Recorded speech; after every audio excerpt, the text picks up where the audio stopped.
Hello everyone! In this video, I'll show you how to create a gig on Fiverr using your mobile app step by step. Open the Fiverr app and make sure you're logged in with your seller account.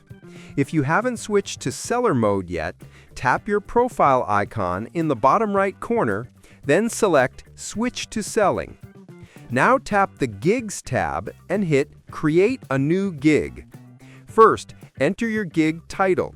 Make it clear and searchable, like I will design a modern logo or I will write SEO blog articles. Then choose the category and subcategory that best match your service. Add search tags to help people find your gig faster. Next, set up your pricing. Fiverr allows up to 3 packages: Basic, Standard, and Premium. You can offer different levels of service or delivery times for each.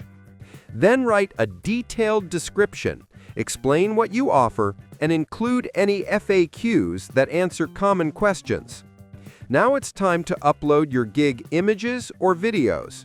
Make sure they look professional and represent your work clearly. Finally, tap Publish Gig. Fiverr will review it, and once approved, your gig will go live, ready to attract buyers even from your phone. Subscribe the channel for more videos.